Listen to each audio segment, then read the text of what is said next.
All right. So once again, I welcome you all to the Virtual Travel Fest, and I hope you all had enjoyed, browsing this platform and interacting with a lot of travel agents. And then we are seeing that there are a lot of B2B travel agents have entered in the platform, and uh, there are a lot of interactions happening in the sessions. And again, we have another keynote session that's coming up right now, and we have Miss Sonia Malhotra with us online, and who is going to talk.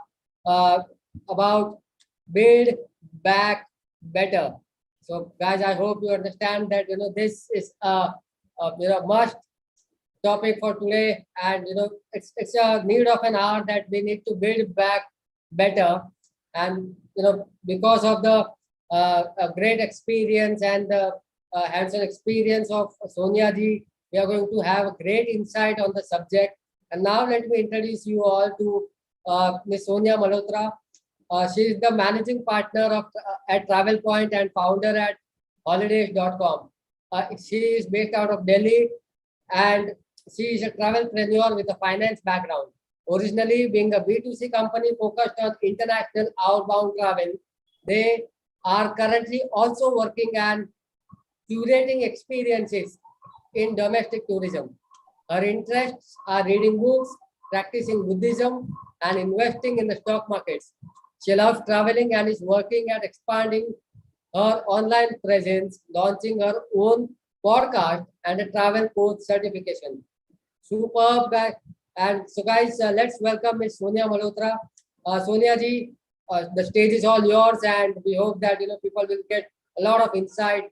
And just 1 minute, and sorry to interrupt you. Sorry to interrupt you, but I'm not being able to share the screen.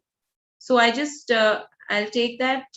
Okay, I'll give you that option. Okay, yeah, just wait. Otherwise, what I can do is that can I? I understand. I mean, this is a technical word, and at times some glitches should happen. Otherwise, this doesn't look natural. Yeah. So. Or should I? I've given you the permission, so I think. Okay, wait. Let me just see, because. Okay. I'll just do share screen, and then yeah, I got it. Yeah. All right. So over to you, Sonia ji, and okay. I hope people will get a lot of insights about your expertise on the subject, and they will get encouraged to stay back in the travel industry. Thank you so much. Thank you so much. Thank you so much. Thank you. So my time starts now, right? Thank you so much. And good afternoon, everyone. And thank you for joining. I am told that there would be students joining this session. So really, really thank you for your seeking spirit. And really thank you to the Virtual Travel Fest for giving me this opportunity to actually showcase my experience and my expertise, for the revival and restart of the tourism industry post-pandemic. So just starting with a very short intro about myself, like was shared, that I am Sonia Malhotra, born to an engineer and a super cook, mother of 2 lovely daughters, a Delhiite, alumnus from DPS Arkepuram and SRCC, and I call myself a travelpreneur with a finance background. Travel was actually my passion, and Travel Point actually happened to me. So Travel Point is a company recognized by ITA, TAFI, Thai Ministry of Tourism, and it was actually founded by the veterans in the airline industry. And translating this professionalism into customer satisfaction is the hallmark of this company. And like our website says, travel not to escape life, but so that life doesn't escape you. So actually, when I started ventured into the travel business, the traditional ticketing and visa was not really very exciting. So I, because this was a time when my peers were projecting holiday packages as a budgeted commodity or something with very fixed itineraries were being given, and my vision of travel was to create holidays, to create memories of special occasions like birthdays, honeymoons, anniversaries, success, or just life. So that was that passion, and that I translated into this founding this company. Just to clarify, holidays.com is not my URL. It is the name of my company, and we pride ourselves for value for money, luxury, bringing the best of both worlds for our amazing clients. Yeah. So this has been my journey. And tourism, as we all know, like, that contributes to nearly 10% of India's GDP. And in fact, there are many Asian countries like Thailand, which the major source of their economic development is tourism. But then how, with COVID, the tourism is one of the industry which is hit the hardest. And I think one of the industries which will take the longest to recover. The pandemic has brought travel to a standstill. So many travel brands, many travel agencies, they're all just trying to survive. They're trying to navigate their way into the future. So what does it mean for us? What is the choice that we have today? Should we regret being travel professionals? Should we blame it on our destiny? Or should we make an effort to build back better? So that is the theme, that is the focus that we have today, to build back better. And I would like to start this with a quote from George Eliot, which says, I quote, "It will never rain roses. When we want to have more roses, we must plant more roses." Yeah. So with this understanding, we proceed to understand how can we build back better. Yeah. So 3 concrete steps how we can build back better. First, resilience and adaptive approach. Second, upskilling and digitalization. And third is innovation. So starting with the first point, travel is a resilient industry. Why I say that travel is a resilient industry? If you remember, not very long back, when the online portals came into existence, what was the response? First, it was rejected. How can people buy tickets online? How can these bookings happen online? There were trust issues. What if I make the booking and when I go, it is not honored, right? Then subsequently, the online portals emerged stronger, so much so that the traditional travel agencies started feeling threatened, that they will be completely wiped off, right? Even I think today, many people feel that online will wipe off the offline traditional. But what is the reality? The reality is that both survived. This is because, at different people have different travel appetite. At various junctures of our life, our priorities are different. So for example, a millennial or a person who's newly got a job may worry more about saving the money. But a person who's a professional, who's very busy in his work, wants to take a family and with kids and wife on a holiday, he does not want to be there planning where my next meal will come from and what is my next sightseeing that I need to do. So there is space for coexistence. Why I'm sharing this is that trying to explain that why travel is resilient. So how the online was first rejected and then it was considered a threat, and now we are coexisting.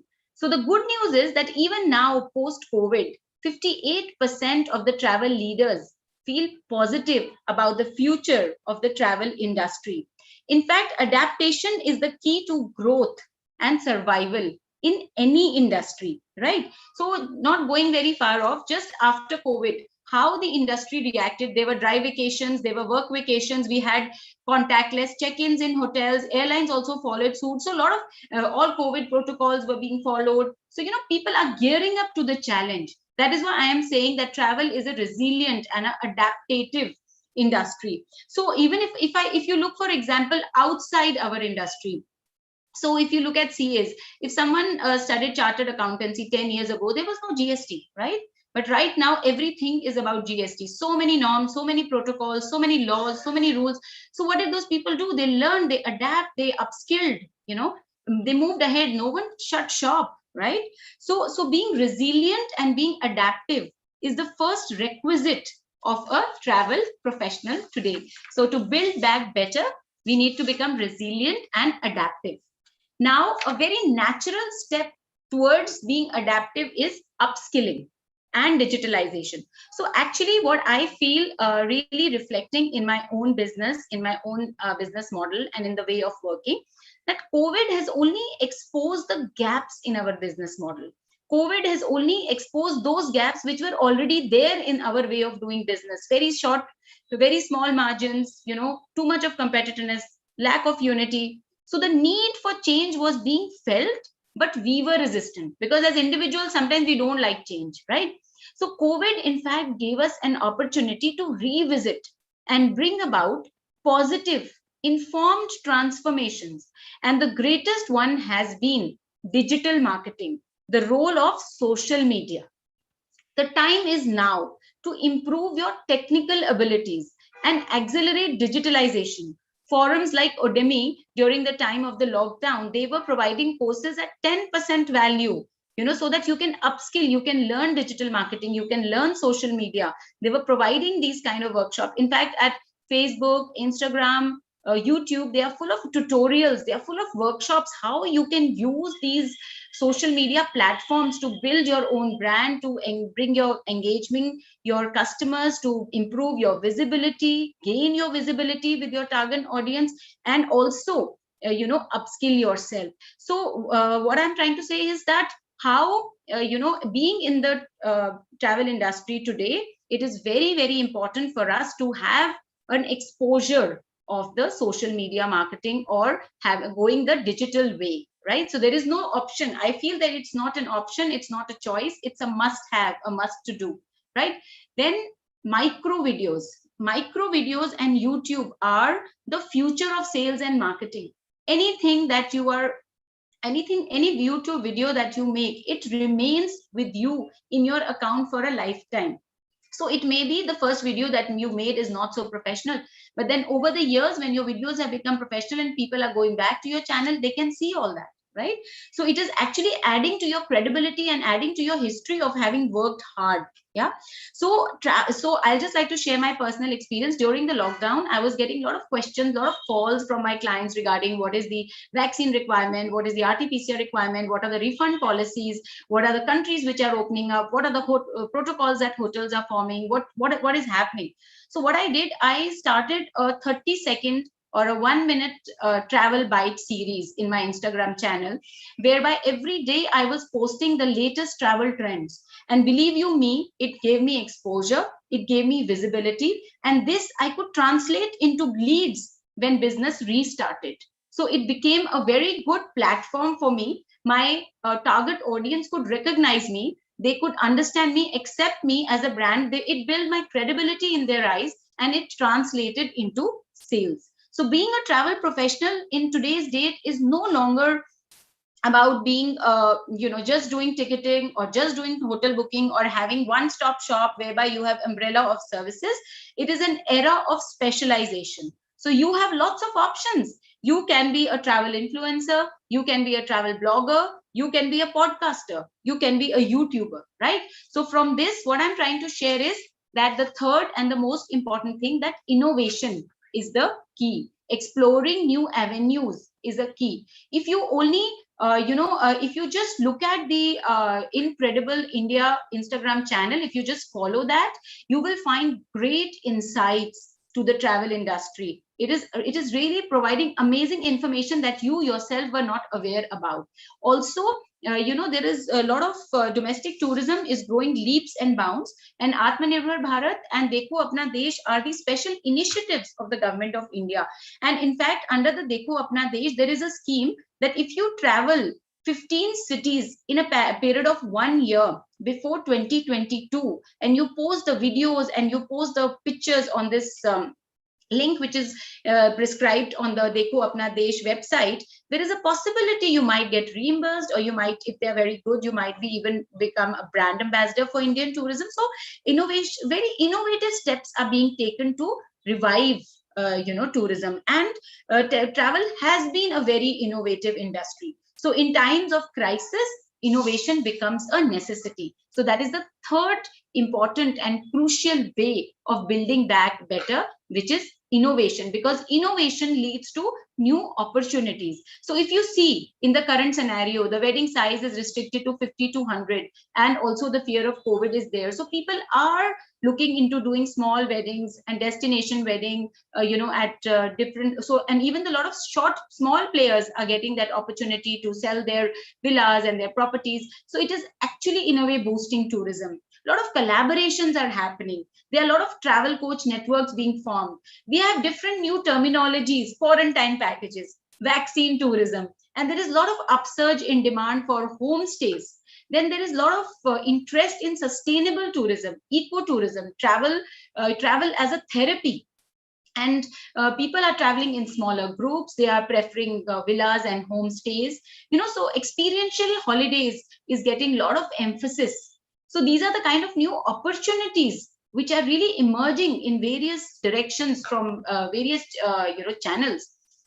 If you look just a little bit in the past, wellness tourism, yoga retreats, and Ayurveda, all these were already happening, but more momentum is being generated in these. Earlier, we had foreigners wanting to go to Rishikesh and doing a 7-day yoga retreat and a 14 days wellness holiday. Like, we had Ananda, we had Atmantam, we had all these properties. We have Vana now, but these are all very expensive. But now, with the domestic tourism taking forte and all the states are gearing up, be it Uttarakhand, be it Jharkhand, every state, be it Orissa, is really gearing up to, really play that game of tourism, how they can make their particular state become more attractive for tourists, So that is the focus. So momentum is being generated, which is like a very, very positive, it's a very, very positive step, and it gives a very, very gives you a lot of conviction. So that we are now entering a new era of travel. The unprecedented challenge of COVID-19 has changed the travel industry as we knew it, right? But as we look into the future, we are rethinking, we are re-exploring what travel might look like. Yeah. So that is why, again, I am repeating that if you just follow the Incredible India handle on Instagram, you get amazing insights and directions. Yeah. So just repeating the 3 points that I shared for building back better. Yeah. So the first one being resilience and adaptive. Second being upskilling and digitalization. The third being innovation. So I would like to share this quote, that the past doesn't matter. It is the present that counts, and it is our action that determines the future. So actually, when I was reading the dictionary meaning of resilience, what resilience means, it is the capacity of the society to recover from severe shock. So this is what we are all trying to do. We have to unite as tourism, as an industry, travel, how we get united and we become resilient. We focus on our strength, one. Second, we find a niche. Third, human touch and personalized services cannot be Googled. So your guest can Google that hotel, can Google that price, but the personalized service, the human touch, building that trust, that cannot be Googled, right? Addressing the pain points of your customer. So if we can follow, all these things in our lives, in upskilling ourselves, in building, in filling those gaps in our business models, in bringing that personalized service, that human touch, in finding a niche, then 2022 is definitely a year of travel. We talk to, wherever we are having any of these workshops with the tourism boards and the senior people in the tourism industry of various countries, everybody is convinced that 2022 is going to be the year of travel. How people are actually, in fact, there is a term called revenge tourism. People want to travel a lot more because they have been home so much. And 2021 to 2030 will be a decade of growth. Yeah. So let us open new frontiers, build back better. Yeah. Thank you very much. And this is what I really wanted to share. And I really hope this helps and is able to give new insights to everyone. And I would be really glad if there are any questions, or if anybody, and if the MC, you can share our Instagram handle on the chat box for people to join in if they would like. And my YouTube channel is by the name of Sonia Speaks. And also, if anyone would like to, if any of the students would like to talk or have any questions, I can have a 10-minute Zoom call separately, because this time is restricted. So I can have that, you can reach out to the MC. So thank you very much. And thank you once again for this opportunity. Thank you. Thank you so much. Thank you so much, Sonia ji, and that was really inspirational. I hope you have ignited the ray of hope in the people of students who are watching us today. And I believe now they will feel the positivity in the industry. That's, yes, the positivity is being retained in the industry by the industry leaders like you, and I'm sure they are not going to be get demotivated about the industry and the future of the industry. And you very well rightly said, like 2021 to 2030 is going to be a decade for travel. So I keep my fingers crossed, and I wish everybody out here very good luck, to cope up with this the storm that is going to come in the industry. And may you all get filled with lot and lot of inquiries and holidays and deals are done. And I mean, let the travel industry be the richest industry in the world. So I wish all the best, and thank you so much, Sonia ji. And since the time is pressing, I would not be able to take up the questions, but then definitely, because we have some another session lined up. So see you there, and thank you so much for being there with us today. Thank you. Thank you.